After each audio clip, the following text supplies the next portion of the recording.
이것은 다니엘 앞에 있습니다. 에스겔 37장입니다. 1209쪽에 있습니다. 페이지 수로 찾으시면 빠릅니다. 1209쪽에 있습니다. 제가 가진 성경은 그렇습니다. 에스겔 37장 1절로 10절 말씀 제가 봉독에 올리겠습니다. 여호와께서 권능으로 내게 임재하시고 그의 영으로 나를 데리고 가서 골짜기 가운데 두셨는데 거기 뼈가 가득하더라.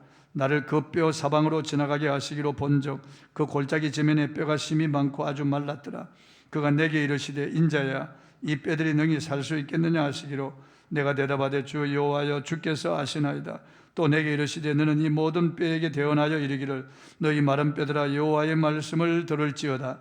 주 여호와께서 이 뼈들에게 이같이 말씀하시기를 내가 생기를 너희에게 들어가게 하리니 너희가 살아나리라. 너희 위에 힘줄을 두고 살을 입히고 가죽으로 덮고 너희 속에 생기를 넣으리니 너희가 살아나리라. 또 내가 여호와인 줄 너희가 알리라 하셨다 하라. 이에 내가 명령을 따라 대언하니 대언할 때 소리가 나고 움직이며 이 뼈 저 뼈가 들어맞아 뼈들이 서로 연결되더라. 내가 또 보니 그 뼈에 힘줄이 생기고 살이 오르며 그 위에 가죽이 덮이나 그 속에 생기는 없더라. 또 내게 이르시되 인자야 너는 생기를 향하여 대언하라. 생기에게 대언하여 이르기를 주 여호와께서 이같이 말씀하시기를 생기야 사방에서부터 와서 이 죽음을 당한 자에게 불어서 살아나게 하라 하셨다 하라. 이에 내가 그 명령대로 대언하였더니 생기가 그들에게 들어가며 그들이 곧 살아나서 일어나 서는데 극히 큰 군대더라. 아멘. 말씀이 유일한 희망이라는 제목으로 오늘 말씀을 통해서 은혜를 나누겠습니다. 사람이 살아가다 보면 눈앞이 캄캄해질 때가 있고 전혀 희망이 보이지 않을 때가 있습니다. 사람이 살아가다 어려운 일을 만나 낙심하고 절망할 때가 있습니다. 인생을 살다 보면 원하지 않지만 누구나 다 이런 어려운 일을 만나 낭망할 때가 있다는 것입니다. 20세기 위대한 성자요 목회자라고 불리던 존 헨리 조베트 목사가 이렇게 고백한 일이 있습니다. 여러분은 나의 삶에 기복이 없을 것이라 생각하실지 모릅니다. 여러분은 내가 늘 기쁨을 가지고 승리의 삶을 살며 또 영적으로 계속 성숙해가는 삶을 살 것이라 생각하실지 모릅니다. 그러나 천만의 말씀입니다. 때때로 나는 매사에 지쳐있는 자신을 발견하곤 합니다. 마음이 깊이 더럽혀져 있는 자신을 보고 절망적인 상태가 되어버린 일이 한두 번이 아닙니다. 이런 위대한 영적 거장도 자기 자신이 절망감에 사로잡힐 때가 한두 번이 아니었다고 그렇게 고백하는 것입니다. 또 가장 위대한 설교자로 불리는 영국의 찰스 스펄전 목사님, 이 목사님이 설교 가운데 이런 고백을 했습니다. 나는 때때로 너무나 깊은 절망과 두려움 속에 빠지곤 합니다. 나는 여러분만은 제발 나와 같은 이런 극한 상태에 처하는 일이 없기를 바랍니다.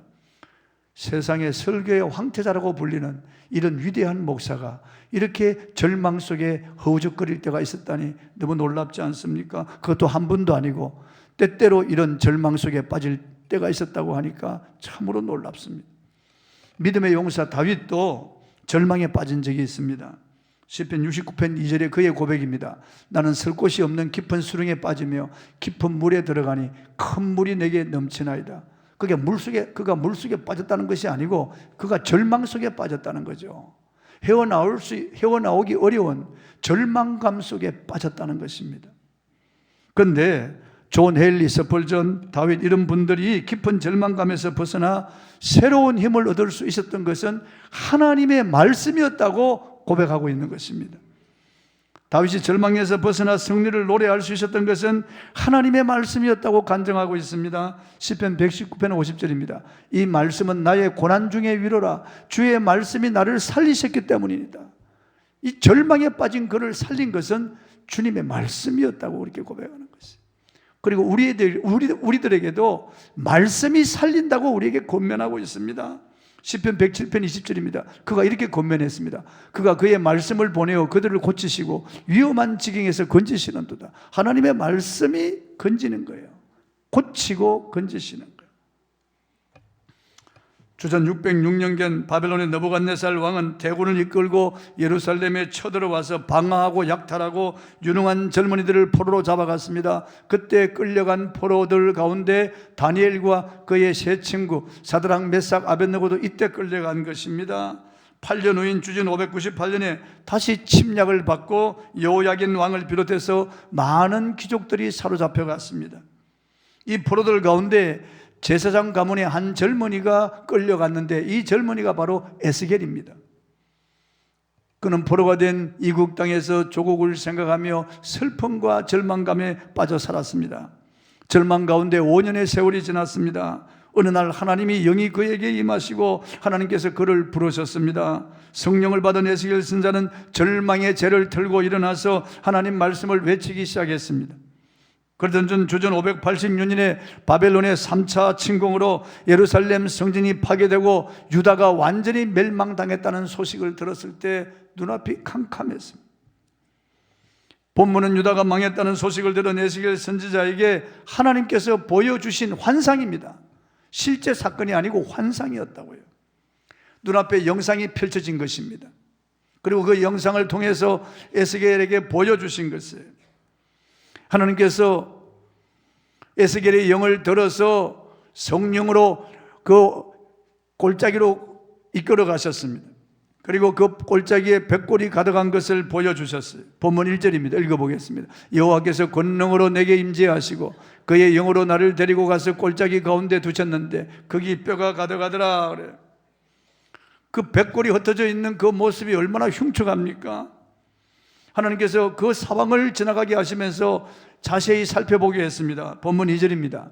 나를 그 뼈 사방으로 지나가게 하시기로 본즉 그 골짜기 지면에 뼈가 심이 많고 아주 말랐더라. 뼈가 심이 많았습니다. 해골과 팔, 다리가 부러져서 각각 그냥 흩어져 있는 그런 뼈 무더기가 너무나 많이 쌓여 있었습니다. 죽은 사람들의 해골이 그 골짜기에 가득히 쌓여 있었던 겁니다. 얼마나 오래되었는지 심이 말라 있었습니다. 누구의 해골인지 누구의 팔과 다리 뼈인지 알 수 없는 이런 해골들이 골짜기에 가득했던 겁니다. 그런데 정막을 깨뜨리며 주께서 에스겔에게 질문했습니다. 본문 3절입니다. 그가 내게 이르시되 인자야 이 뼈들이 능히 살 수 있겠느냐? 뼈들이 어떻게 살겠습니까? 병으로 시름하며 아래 누웠다면 살아날 수 있는 희망이 있는데 아니 말라버린 해골 뼈들이 어떻게 살아날 수가 있겠습니까? 누가 이 뼈들이 살 수 있다고 말할 수 있는 사람이 어디 있겠습니까? 그런데 에스겔 선지자는 하나님이 아신다고 대답했습니다. 본문 3절 후반절입니다. 내가 대답하되 주 여호와여 주께서 아시나이다. 주께서 아신다는 말씀이 무슨 말씀입니까? 사람으로서는 할 수 없지만 하나님으로서는 다 하실 수 있다는 그런 말씀입니다. 무에서 유를 창조하시고 말씀으로 우주 만물을 창조하신 분 하나님은 하실 수 있다라고 하는 것입니다. 하나님은 흙으로 사람을 빚으시고 그리고 생기를 불어넣어 생명이 되게 하신 분인데 하나님은 말라버린 해골뼈들도 살릴 수 있다는 그런 말씀입니다. 하나님이 원하시면 된다는 그런 에스겔의 대답이었습니다. 그렇습니다. 아무리 절망적인 상황이라도 사람으로서는 할 수 없고 인간은 불가능하지만 하나님으로서는 다 하실 수 있는 것입니다. 하나님이 원하시면 되는 것입니다. 하나님께서 에스겔 선지자에게 이렇게 말씀하셨습니다. 본문 4절입니다. 또 내게 이르시되 너는 이 모든 뼈에게 대언하여 이르기를 너희 마른 뼈들아 여호와의 말씀을 들을지어다. 세상에 귀가 있는 짐승이나 사람이라면 하나님 말씀을 들을 수 있을지 모르겠습니다. 그러나 해골뼈가 어떻게 하나님의 말씀을 들을 수 있겠습니까? 그러나 듣습니다, 여러분. 예수님 말씀하니까 바람과 바다가 잔잔해진 것입니다. 주님 말씀하시니까 죽은 나사로가 살아나는 것입니다. 주님의 말씀이 떨어지면 무엇이든지 가능한 것입니다, 여러분. 무화과 나무도 주님의 말씀을 들었습니다. 다 듣는 것입니다, 여러분. 어떤 상황이든지 창조주가 말씀하면 그의 피조물은 듣게 되어 있어요. 피조물이 말라서 삭아서 뼈가 돼도 듣게 되어 있다고요. 본문 5절 6절입니다. 읽어보겠습니다. 주 여호와께서 이 뼈들에게 이같이 말씀하시기를 내가 생기를 너희에게 들어가게 하리니 너희가 살아나리라. 너희 위에 힘줄을 두고 살을 입히고 가죽으로 덮고 너희 속에 생기를 넣으리니 너희가 살아나리라. 하나님께서 해골에게 말씀을 대언하라고 하는 겁니다. 그러면 하나님께서 생기를 들어가게 하고 살아나게 하겠다는 겁니다. 그 위에 힘줄을 두고 살을 입히고 가죽을 덮고 생기를 넣어서 살아나게 하겠다고 하는 말씀이에요. 그런데 하나님께서 정말 그렇게 하신 거예요. 본문 7절을 한번 읽어보겠습니다. 이에 내가 명령을 따라 대원하니 대원할 때 소리가 나고 움직이며 이뼈 젖뼈가 들어맞아 뼈들이 서로 연결되더라. 아주 놀라운 일이 일어난 겁니다. 해골들이 일어나고 이뼈 젖뼈가 서로 드득드득 소리 내며 들어맞춰서 사람의 골격을 이룬 것입니다. 또 9절을 보겠습니다. 또 내가 이르시되 인자야 너는 생기를 향하여 대원하라. 생기에게 대원하여 이르기를 주 여호와께서 이같이 말씀하시기를 생기야 사방에서부터 와서 이 죽음을 당한 자에게 불어서 살아나게 하라 하셨다 하라. 에스겔이 하나님 말씀을 대원하니까 정말 생기가 이 속에 들어가서 이들이 살아났습니다. 놀라운 일이에요. 그리고 엄청난 큰 군대를 이루었습니다. 보면 10절입니다. 이에 내가 그 명령대로 대원하였더니 생기가 그들에게 들어가며 그들이 곧 살아나서 일어나 서는데 극히 큰 군대들. 물론 이건 실제 상황이 아닙니다. 이건 환상입니다. 그런데 에스겔의 이 환상은 환상으로 끝나는 것이 아니었습니다. 이 환상은 바벨론의 포로가 되어 절망 가운데 있는 이스라엘 백성들에게 주신 하나님의 메시지예요. 하나님은 이 환상을 통하여 지금 절망감에 사로잡혀 있는, 그리고 죽은 자와 방불한 이스라엘 백성들에게, 유다에게 주님께서 하신 말씀이에요. 마른 뼈와 같이 절망 가운데 흩어져 있고 이 포로로 끌려와서 바벨론에서 노예살이하는 그들이지만은 하나님의 말씀이 그들에게 들어가고 그들이 하나님 말씀을 받으면은 그들이 그 땅에서도 살아나고 바벨론에서 이제 나와서 고국으로 돌아갈 수 있다고 하는 희망이 그런 말씀입니다. 살 희망도 사라졌고 다 멸절되었다고 비통한 심정으로 한탄하는 그들을 향하여 하나님께서 주시는 메시지입니다. 하나님께서는 무덤과 같은 바벨론에서 너희가 나올 것이라고 하나님을 찬양하며 손들고 나온다고 하나님이 말씀하시는 것입니다. 또 14절 보겠습니다. 이 37장 14절. 내가 또 내 영을 너희 속에 두어 너희가 살아나게 하고 내가 또 너희를 너희 고국 땅에 두리니 나 여호와가 이 일을 말하고 이룬 줄을 너희가 알리라. 여호와의 말씀이니라. 보십시오 여러분, 바벨론의 포로가 되어서 절망 가운데 죽지 못해 살고 마지 못해 살아가는 그들, 아무런 희망이 없고 멸절되었다고 생각하는 그들, 조국은 이제 멸망당했고 성전도 다 파괴되고 자기들은 포로로 다 끌려왔고 이제는 아무런 희망이 없다고 하는 그들에게 하나님의 말씀이 들어가면은 주의 영이 그들을 살린다는 거예요. 그래서 그들을 고국 땅으로 돌아오게 하겠다는 하나님의 희망의 그런 메시지예요. 저들은 안 된다고 입방아 찍었지만은 하나님은 에스겔을 통해서 하나님의 말씀만 너희가 받으면은 살아난다는 거예요. 해방될 수 있다는 거예요. 고국으로 돌아가서 다시 성전 건축하고 하나님께 예배드리고 다시 화목하고 행복한 삶을 얼마든지 살 수 있다고 하는 그런 말씀입니다. 말씀을 대언할 때, 말씀이 그들 속에 들어갈 때 그런 역사가 일어난다는 거예요. 해골도 하나님의 말씀을 듣고 이 해골들이 큰 군대를 이루는데 이스라엘 백성들이 하나님의 말씀을 들을 수 있는 귀가 있다면은, 그들이 마음을 열고 하나님의 말씀을 경청한다면은 이 말씀이 그들 속에 들어가서 그런 역사를 일으킨다는 겁니다. 말씀을 대언할 때 성령의 생기가 들어간 것처럼 하나님의 말씀을 여러분이 받을 때 생기가 들어가는 거예요. 하나님께서 흙으로 사람의 형상을 빚으시고 그 코에 숨을 불어넣으셨습니다. 하나님의 영생기를 후 하고 불어넣었어요. 그래서 사람이 된 겁니다. 생명이 된 겁니다. 에덴을 다스리고 만물을 다스리는 만물의 왕, 영장이 된 겁니다. 생기를 불어넣으니까요. 마찬가지로 마가 요한의 다락방에 모인 120문도 그들은 며칠 전까지 절망적이었어요. 그렇지만 주님 말씀을 받았습니다. 예루살렘을 떠나지 말고 아버지 약속하신 것을 기다리라. 요한은 물로 세례를 베풀으나 너희는 몇 날이 못되어 성령으로 세례를 받으리라 하시니라. 이 말씀을 받고 그들은 예루살렘에 돌아와서 마가 요한의 다락방에 들어가서 그들은 전혀 기도에 힘썼습니다. 주님의 약속의 말씀을 붙잡고 기도한 겁니다. 10일째 되는 날, 오순절 날입니다. 유대인의 명절인데 성경이 이렇게 기록하고 있어요. 오순절 날이 이밀이며 저희가 다 같이 한 곳에 모였더니 호련히 하늘로부터 급하고 강한 바람 같은 소리가 저희 온 집에 가득하며 생기가 들어가는 거예요. 생기가 들어가는 거예요. 그들에게 불에같이 갈라지는 것이 각 사람의 머리 위에 임하여 보이더니 저희가 다 성령의 충만함을 받고 성령의 말하기 하심을 따라 각기 다른 언어들로 말하기를 시작하니라. 경청동지할 일이 일어난 겁니다. 엄청난 그런 진동이 마가 다락방에 일어난 겁니다. 베드로가 나가서 그 명절에 모인 사람들에게, 디아스포라 그 유대인들에게 복음을 전할 때 그날 3,000명, 남자 어른들만 3,000명이 돌아왔어요. 여자들, 어린아이들까지 합치면 엄청난 숫자가 돌아온 거죠. 그 다음날 사도행전 3장에 보면은 또 복음을 전할 때 5,000명이 돌아왔어요. 허다한 제사장의 무리도 그 도에 복종했다고 말씀하고 있습니다. 주께서 구원받는 사람을 날마다 더하게 하셨다고 말씀하고 있어요. 얼마 못 가서 예루살렘 시민 20만 명 중에서 10만 명이 주께로 돌아왔어요. 엄청난 역사가, 말씀을 받고 기도하는 그들에게 생기가 들어가서 이런 역사가 일어나게 된 거예요. 과거에 그들은 실패자요 배신자였습니다. 아무것도 할 수 없는 침체에 빠진 절망적인 사람이었습니다. 모두 풀이 주고 있었습니다. 그런데 말씀 받고 기도하다가 성령의 생기가 들어가니까 이렇게 변화가 된 겁니다.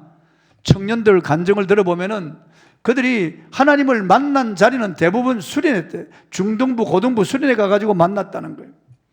작년부 간증을 들어보면 대부분 부흥회 때 주님 만났다는 거예요. 저도 부흥회를 통해서 뜨거운 그런 은혜를 체험했습니다. 그때는 금요일까지 부흥회를 했거든요. 강사 목사님이 말씀이 불이라고 하는 제목으로 말씀을 전할 때 마음이 뜨거워지는 것을 느꼈습니다. 그전에는 저는 형편없는 사람이었어요. 부흥회를 통해서 각성하고 제가 기도원에 올라간 겁니다. 그리고 성령 받은 겁니다. 부흥회가 중요한 것입니다, 여러분. 우리도 이번 부흥의 말씀을 집중하여 들을 때 생기가 들어갈 줄 믿습니다.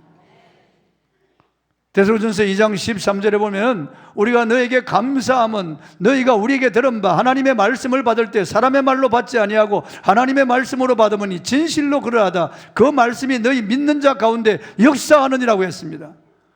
사람의 말로 받지 않고 하나님의 말씀으로 받을 때, 그렇게 사모하며 간절함으로 말씀을 받을 때 그 말씀이 믿는 자 속에 들어가서 역사를 일으킨답니다. 어떤 사건을 일으킨다는 거예요. 내가 할 수 없는 일을 일으켜 주신다는 겁니다. 나는 미약하지만 하나님의 능력으로 할 수 있는 사람, 가능성의 사람이 되도록 만들어 주신다는 거예요. 얼마나 놀라운 일입니까? 이번 부흥회를 통하여 시간 말씀을 받을 때 성령의 생기가 들어가서 여러분의 심령이 살고 자녀들이 살아나고 여러분의 직장과 사업에 하나님의 복이 임하는 역사가 일어나기를 바랍니다. 우리의 심령이 마치 말라버렸고 해골뼈와 같이 우리 마음에 희망이 없고 세상을 보고 사람을 볼 때 절망적이라도 오늘 부흥회를 통해서 주시는 하나님의 말씀을 집중적으로 받을 때 이런 놀라운 역사들이 일어날 줄 믿습니다. 본문의 이 말씀의 핵심은 이렇습니다. 절망적인 인생이 없다는 거예요. 안 된다는 인생이 없다는 거예요. 하나님의 말씀을 받지 못해서 그렇지, 하나님의 말씀을 바로 받기만 하면 놀라운 일이 일어난다는 겁니다. 하나님 말씀은 살아있고 운동력이 있어 좌우의 날선 어떤 검보다 예리하여 사람의 혼과 영과 및 관절과 골수를 찔러 쪼개며 숨은 생각을 드러내며 감찰한다고 하면 엄청난 말씀이에요, 여러분. 앞이 보이지 않는 절망감에 사로잡혀 캄캄한 어두운 길을 가고 있는 분도 이번 부흥에 참여하십시오. 사업에 실패하여 막막한 사람이 있었습니다. 정신적인 충격을 받고요, 배틀크릭 정신병원에 입원해서 그 정신병원에서 치료받고 있던 이 사람이 어느 날 바람결에 들려오는 찬송가 소리를 들었습니다. 주 너를 지키리, 주 너를 지키리, 어디서나 언제든 주 너를 지키리. 어머니가 자주 불렀던 찬송입니다. 그런데 그는 하나님을 떠나 살았던 겁니다. 그래서 그 찬송 소리를 들어서 병원 복도 끝으로 가보니까 그 예배당에서, 병원에 소속되어 있는 예배당 안에서 들려오는 찬송가 소리였어요. 문을 열고 들어가 뒷자리에 앉아서 하염없이 울었습니다. 말씀을 들으면서 그가 살아난 겁니다. 제시 팬이에요. 다시 백화점 사업에 도전해서 백화점 왕이 된 겁니다. 저는 미국 갈 때마다 제시 팬이 백화점에 들어가면서 이 사람을 생각합니다. 어떤 젊은이가 몸이 병들어서 움직이지도 못하고 가족들도 이제 포기할 수밖에 없는, 의사도 약도 고칠 수 없는 이런 불치의 병에 걸려서 죽어가는 이 젊은이, 그 마을에 부흥회 한다는 그런 소문이 들려서 이 부모가 마지막 희망을 걸고 들것에 이 젊은이를 싣고 그 교회 가서 그 뒤에 그 자리 뒷좌석에다 그 젊은이를 뉘어놓았어요.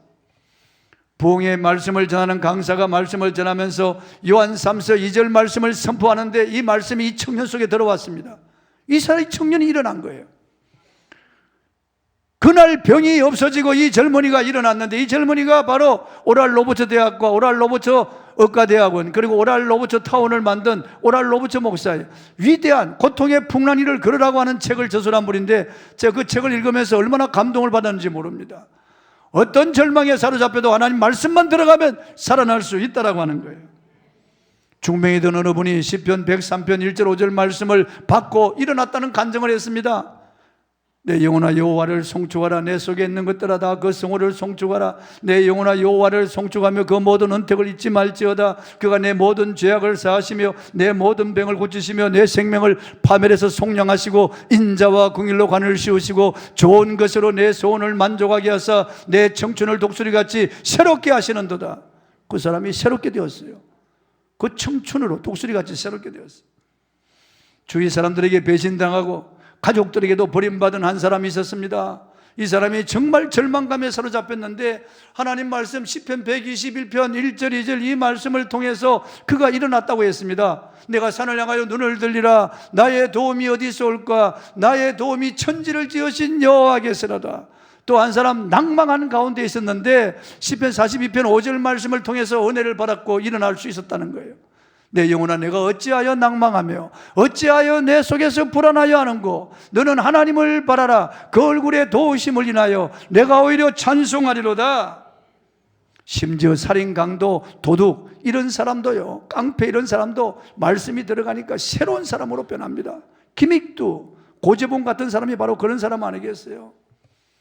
저는 MBC 특종 놀라운 세상이라고 하는 그런 프로를 통해서 보았는데요, 거기 보니까요 양계장에서 빼낸 그런 닭이 있더라고요. 양계장에서 이런 철망 가운데 가둬놓고 사료만 주고 말이에요, 항생제 방부제가 들어간 그 사료만 먹이면서 계란을 뽑아내는 거예요. 다 뽑아내고 말라버린 이 닭들, 폐기 처분해야 할 닭들을 그냥 주다시피 해서 주는 거예요. 그걸 껍질 벗겨서 지나다니면서 1,000원에 파는 것들은 다 그 항생제 먹은 독약이 든 그런 닭이에요. 그런데 그 폐기 처분한 닭을 사가지고요 이 젊은이가 산에다가 풀어놓는 거예요. 자기 산에다가. 그런데 평생 자유함을 얻지 못하던 이 닭들이 풀려나가지고 제대로 걷지도 못하지만 비실비실 흙을 파고 벌레를 잡아먹고요, 그게 산에 있는 약초를 이제 뜯어먹고 하면서 이야, 이 되게 이 묵은 닭이 토종닭으로 변하는 거예요. 이게 정말 촌닭, 토종닭으로 변해서 비싼 값으로 팔아넘기는 거예요. 그걸 보면서 정말 놀랐습니다. 이야, 묵은 닭도 이렇게 변할 수 있구나. 이야, 이 퇴계도 이렇게 변할 수가 있구나. 하나님의 말씀을 우리가 집중적으로 받으면 놀라운 일이 일어나는 거죠. 우리가 영적인 식욕을 가지고 사모하는 마음으로 시간 주시는 하나님의 말씀을 받을 때 이 말씀 속에 생기가 들어가서 전혀 새로운 사람으로 변화시키는 것입니다. 미국인들이 존경하는 링컨 대통령은 실패의 연속을 경험한 사람입니다. 24세에 주의 의원에 낙선했고 24세에 다시 사업 실패했으며 26세에 사랑하는 여인의 죽음을 보았습니다.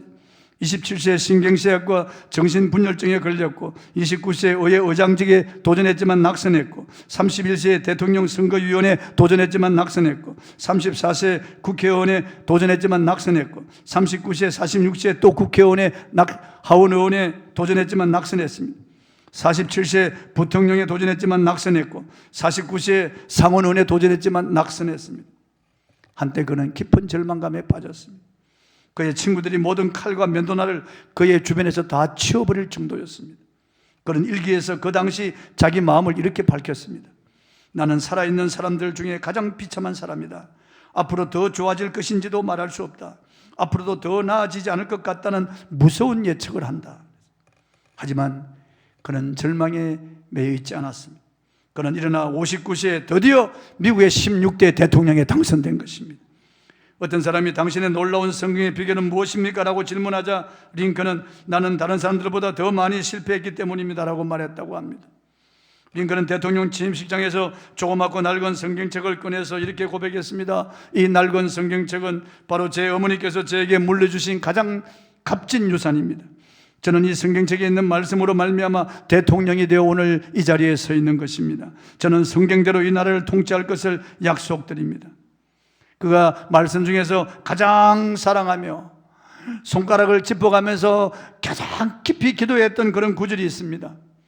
링컨 기념관에 보면 그의 성경 시편 34편 4절이 움푹 패여 있습니다. 얼마나 문질렀으면. 한번 읽어보겠습니다. 내가 여호와께 간구하며 내게 응답하시고 내 모든 두려움에서 나를 건지셨도다. 그가 얼마나 절망감에 사로잡히고 두려움에 사로잡혔지만 이 말씀을 손가락으로 누르면서 기도하고 기도했더니 하나님께서 그 모든 두려움에서 건지시고 절망에서 일어날 수 있게 만들어 주셨다는 겁니다. 성도 여러분, 하나님 말씀은 전능한 말씀이에요. 능치 못하심이 없습니다.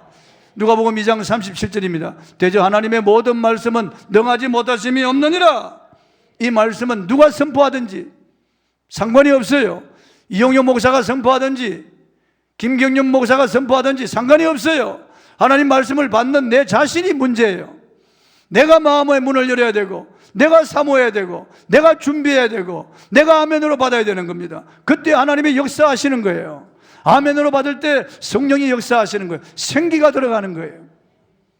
저는 에스베소 세상에 이른이라고 하는 프로에서 이 놀라운 것을 들었습니다. 어느 할머니가 길을 지나가는데 보니까 옆에 풀숲에 개 한 마리가 쓰러져 있는데 주인이 버린 것 같습니다. 이 개가 얼마 동안 먹지 못해가지고 굶어서 굶주려서 지쳐 쓰러져 있는 거, 움직일 힘도 없는 이 개가 풀숲에 쓰러져서 그냥 혓바닥을 내고 할떡거리고 있는 것이 너무나 불쌍해 보여서 할머니가 그 개를 끌어안고 자기 집으로 왔어요. 이 할머니도 가난한 할머니라서 뭐 먹일 것이 없어서 김치를 씻어가지고 썰어가지고 주니까 걔가 허겁지겁 먹는 김치를. 얼마나 굶었던지 허겁지겁 그때부터 이 개는 김치만 먹는 개가 된 거예요. 김치만. 이 개는 김치가 최고의 요리인 거예요. 최고의 요리인 거예요. SBS 그 스태프들이 나가가지고요, 소고기 그리고 돼지고기 수육을 썰어가지고 이렇게 김치하고 두 개를 주니까 그건 그들도 보지도 않고 김치만 팍팍팍. 김치가 최고의 음식이니까. 배고파 죽을 때 김치를 먹었을 때 그 김치가 최고였던 겁니다, 여러분. 우리의 식욕이 문제예요. 내가 문제예요, 여러분. 이번 부흥에 내가 어떤 자세로 참여하냐가 참 중요한 겁니다. 히브리서 4장 2절을 읽어보겠습니다. 그들과 같이 우리도 복음 전함을 받은 자이나 들은 바 그 말씀이 그들에게 유익하지 못한 것은 듣는 자가 믿음과 결부시키지 아니함이라. 전 개역 성경에는 믿음으로 화합지 않았다고 말씀하고 있는 거예요. 믿음으로 받아들이지 않았다는 겁니다. 하나님의 말씀은 다 전능한 말씀이고 그 말씀이 다 능력이 있고 그 말씀을 바로 받으면 유익이 있는데 유익되지 못한 것은 그들이 믿음과 결부시키지 않았다는 거예요. 믿음으로 받지 않았다는 거예요. 아멘으로 사모함으로 받지 않았다는 겁니다. 이번 부흥에 저와 여러분이 시간 참여해서 은혜 받으십시다. 새벽과 저녁 시간 참여하지 못할 분들이 없습니다. 마음만 있으면 직장 다 포기하고도 참여할 수 있는데요, 그때 낮 성경 공부할 때 낮에도 참여했다고요. 직장에 안 가고 참여한 분들도 많았어요. 하물며 지금은 새벽과 저녁만 참여하는데 참여하지 못할 분이 어디 있겠습니까? 모두가 다 참여하여 하나님의 은혜, 말씀의 생기가 저와 여러분에게 임하기를 주의 이름으로 축원합니다. 찬송하겠습니다. 전능하신 나의 주 하나님은